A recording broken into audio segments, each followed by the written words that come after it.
आज हम एक इंतहाई दिलचस्प सोर्स मटेरियल का तज्जिया करने वाले हैं। अगर आप इंडिपेंडेंट मीडिया को फॉलो करते हैं तो ये जायजा आपको बहुत कुछ सोचने पर मजबूर कर देगा।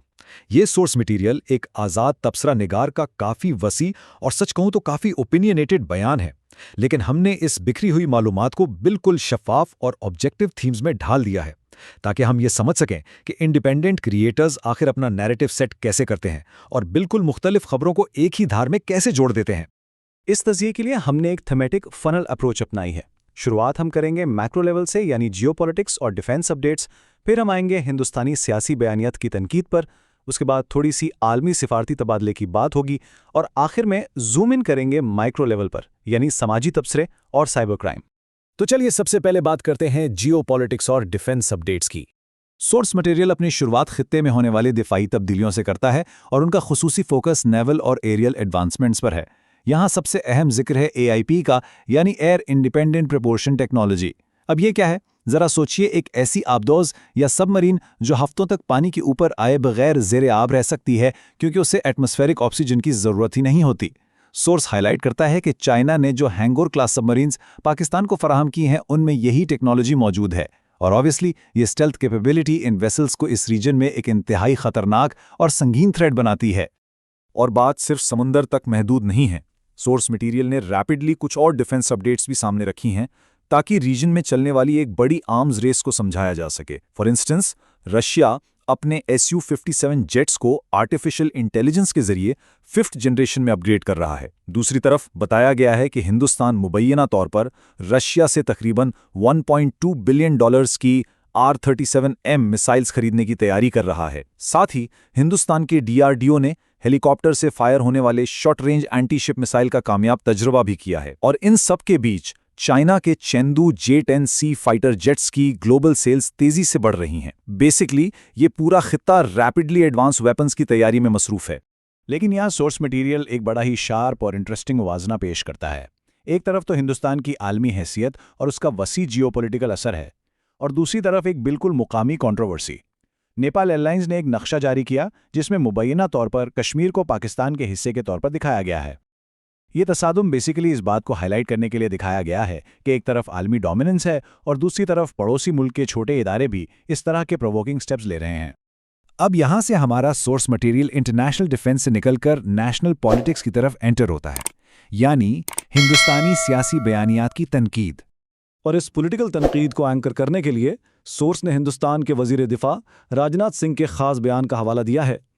उन्होंने किर्गिस्तान में SCO मीटिंग के दौरान आलमी सतह पर फरमाया था कि दहशतगर्दी का कोई मुल्क और कोई मजहब नहीं होता। ये बयान जाहिर है आलमी डिप्लोमेसी के स्टैंडर्ड पर बिल्कुल पूरा उतरता है।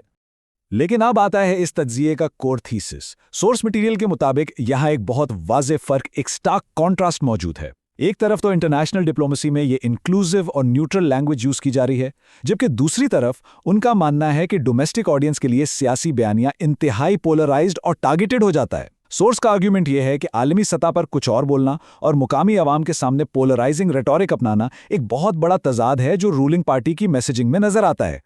खैर, इन हैवी पॉलिटिकल डिस्कशंस के बाद सोर्स मटेरियल थोड़ी देर के लिए आलमी सिफारती तबादले यानी ग्लोबल डिप्लोमेसी की तरफ पिवट करता है। डिप्लोमेसी में हमेशा सीरियस बातें नहीं होती, कभी कभी तारीख को लेकर मज़ाहिया तंज भी होता है। सोर्स ने एक वाक़या रिकाउंट किया है जहां किंग चार्ल्स ने डोनाल्ड ट्रंप को बातों बातों में याद दिलाया कि अगर ब्रिटिश और फ्रेंच इंटरवेंशन ना होती तो आज शायद अमेरिका में लोग फ्रेंच बोल रहे होते। ये एनेक्डोट इसलिए शामिल किया गया है ताकि दिखाया जा सके कि ग्लोबल स्टेज पर लीडर्स के दरमियान रिलेशनशिप्स कितने न्यूआंस्ड और कभी कभी थोड़े मज़ाहिया भी हो सकते हैं। यहाँ से ये फनल बिल्कुल नैरो हो जाता है। हम आते हैं अपने आखिरी हिस्से पर, समाजी तबसरे और साइबर क्राइम, यानी सोसाइटी के माइक्रो लेवल मसाइल। मॉडर्न डिजिटल रिलेशनशिप्स के क्या नताइज हो सकते हैं, इसको समझाने के लिए सोर्स ने बिहार के शहर गोपालगंज का एक वाकया पेश किया है। कहानी शुरू होती है PUBG गेम से, जहां एक खातून की मुलाकात एक शख्स से होती है। बात इस कदर बढ़ती है कि उस खातून को अपने शौहर से तलाक लेने पर आमादा किया जाता है। फिर मंदिर में सिंदूर के साथ उनकी गैर रस्मी शादी होती है और आखिर में वो पार्टनर उसे वहां अकेला छोड़कर फरार हो जाता है। ये किस्सा दिखाता है कि इन डिजिटल रिश्तों की बुनियाद सोसाइटी में किस कदर परेशानी पैदा कर रही है। कुछ ऐसी ही एक और टाइमलाइन अलीगढ़ से सामने आई है। पहले 3 महीने इंस्टाग्राम पर लगातार चैटिंग होती है, फिर 90वें दिन एक 17 साला लड़की अपनी फैमिली की ज्वेलरी चुराकर संभाल भाग जाती है اور صرف 15 दिन बाद यानी 105वें दिन उसे वहां छोड़ दिया जाता है और उसके साथ इंतहाई नामुनासिब सलूक होता है। सोर्स इन कहानियों को इस्तेमाल करके आजकल की यूथ और उनके in history social media decisions पर बहुत सख्त तनकीद कर रहा है। और इस पूरे तज्जिए का इख्तिताम होता है एक इंतहाई हैरान कुन साइबर क्राइम केस पर। यह केस है संजय सोनी यानी साइबर हंट का। सोर्स इस शख्स की डबल लाइफ को एक्सपोज करता है। ऑनलाइन इसका इमेज एक अग्रेसिव राइट विंग तबसरा निगार का था जो इंटरनेशनल कॉन्फ्लिक्ट्स में मुतासरीन का मजाक उड़ाता था और हार्डलाइन पॉलिटिकल रेटरिक फैलाता था। लेकिन रियलिटी में ये शख्स साइबर क्राइम के इल्जाम में पकड़ा गया।